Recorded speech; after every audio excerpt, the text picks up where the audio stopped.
જય શ્રી કૃષ્ણ, જય માતાજી, હર હર મહાદેવ।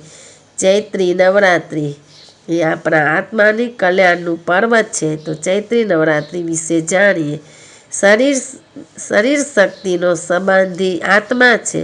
આત્માનો સંબંધી પરમાત્મા છે। સંયુક્ત મિલનથી ભક્તિ ઉદ્ભવ થાય ત્યારે ભક્તિ દ્વારા પ્રકાશમય ઘોડાનું તેજ આંખોને તેજોમય બનાવી મા ભગવતીની અનુભૂતિ કરાવે છે। નવદુર્ગા રૂપનું દર્શન થાય છે। ભક્તિની ક્ષમતા મજબૂત બને છે। જીવનની સ્પર્ધા, સંઘર્ષ અને ફરિયાદોનું નિવારણ થાય છે। દુર્ગા માની નવરાત્રિ જીવનની પવિત્રતાની રક્ષાનું પર્વ છે। નિષ્ઠાપૂર્વકની ભક્તિથી મા ભક્તોની ચિંતા હરી લે છે, પવિત્રતાનું રક્ષણ કરે છે। શિવ શક્તિ એક હોતા શિવ વંદના કરી પછી આપણે ચૈત્ર સુદ એકમથી 9 દિવસમાં નવદુર્ગાની વંદના અર્ચના કરવાની હોય છે। સરિતાની ઈચ્છા સાગરને પામવાની છે, તેમ સર્વના પ્રાણરૂપી વિશ્વરૂપીમાં શક્તિ સ્વરૂપા પોતાના ભક્તોની ઈચ્છા અને ક્રિયાઓમાં શક્તિ આપે છે। માનવ જીવનના રક્ષણ માટે માની શક્તિના પ્રેમમાં રહેવાથી સંપૂર્ણ બ્રહ્માંડ આપણી સાથે રહે છે। માની ચમત્કારી ચુંબકીય ભક્તિની શક્તિ ચૈત્રી નવરાત્રિના આ દિવસની આરાધનામાં રહેવાથી સુખની પ્રાપ્તિ થાય છે। ભક્તિની શક્તિ અને શાંતિ માના 9 નામોના જાપથી મળે છે। નામોનું સ્મરણ દરેક જગ્યાએ ખાતા, પીતા, ઉઠતા, બેસતા, હરતા, ફરતા, ઘર અંદર બહાર લઈ શકાય છે। માટે મા ભગવતીની શક્તિના નામનો અધિકારી બની રસ, રૂપ, શબ્દ, સ્પર્શ અને ગંધમાં ઇન્દ્રિયોને સંયમિત રાખવી, શ્રવણ, મનન, ભજન કરવું।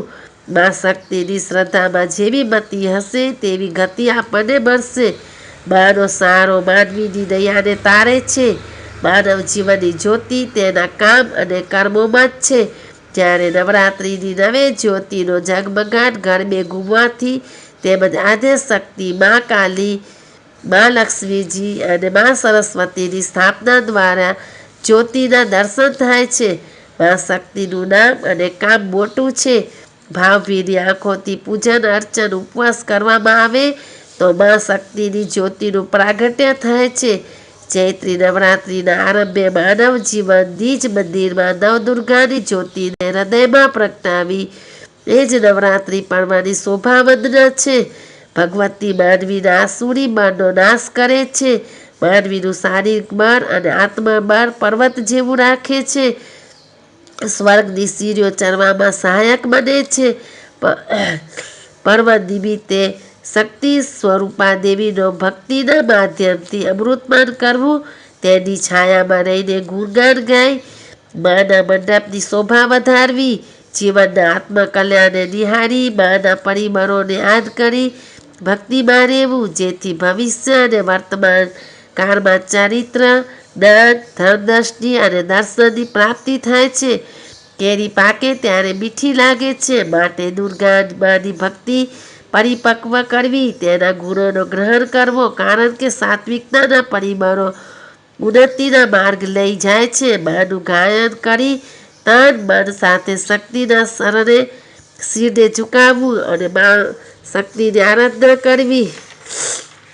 આજે આપણે શક્તિ માતા એવા હાબા ડુંગરની તળેટીમાં આવેલા વાઘેશ્વરી માના બેસણા છે, તેના વિશે થોડુંક જાણશું।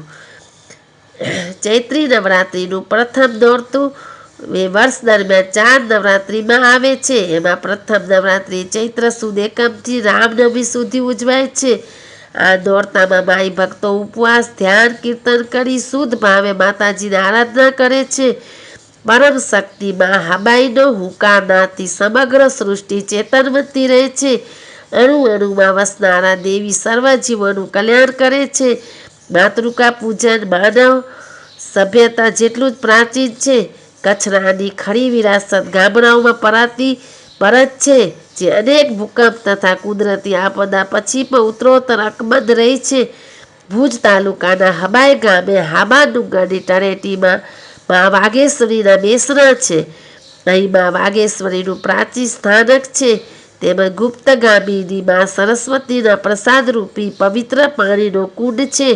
આજના આધુનિક સમયમાં પણ આ કુંડનું ખૂબ જ મહત્વ છે. પ્રાચીન લોકકથા મુજબ માતાજીએ આઈર બાપાને સાક્ષાત દર્શન આપેલા. વૃદ્ધ બાપાએ વાતચીત દરમિયાન હાબાઈ સાચી વાત છે, હાબાઈ ખરી વાત છે, કંઈ હુંકારો આપેલો, તેથી હાબાઈ માતા કહેવાયા તથા ગામનું નામ હાબાઈ થયું. માતાજી આઈર બાપા પર પ્રસન્ન થઈ વરદાન માંગવા કહ્યું. આઈર બાપાએ પ્રાર્થના કરી કે હે માં, આપ સદાય અમારા હૃદયમાં વાસ કરો.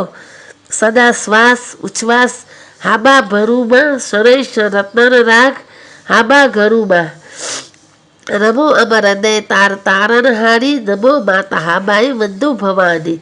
માતાજીએ તથાસ્તુ કહી વરદાન આપ્યું કે જે સેવક જેવો ભાવ કરશે એવું ફળ એમને મળશે તથા પવિત્ર જાનનું જે આચમન કરશે એના હૃદયમાં આપોઆપ શક્તિનો વાસ હશે. તેથી ત્યારથી આજ સુધી હબાઈ ગામની બહેનો મા વાઘેશ્વરીના સ્થાનકે આવી પાણીના બેલા ભરે છે. એ બહેનો માથે ભરેલી હેલ્યા હાલતી હોય ત્યારે ખરે અર્થે માતાજીના આશીર્વાદ માથે ચરાયો હોય એવું લાગે છે. હાબાઈ માતા મંદિરથી 2 કિલોમીટર પૂર્વમાં જંગલ વચ્ચે હરિઘર બાપુનો ઝરો આવેલો છે. એની ખાસિયત એવી છે કે દર વર્ષે ચૈત્રી નવરાત્રિ શરૂ થતાં જ ઝરો કુદરતી પાણીથી ભરાઈ જાય છે તથા અખૂટ રહે છે, જેમાં વન્યજીવો પોતાની તરસ छिपाવે છે. પરંતુ જેઠ અથવા અષાઢમાં પહેલો વરસાદ થતાં જ કુદરતી ઝરાનું આ પાણી એકાએક સુકાઈ જાય છે, જે આખું ચોમાસું અને શિયાળા દરમિયાન ખાલી રહે છે.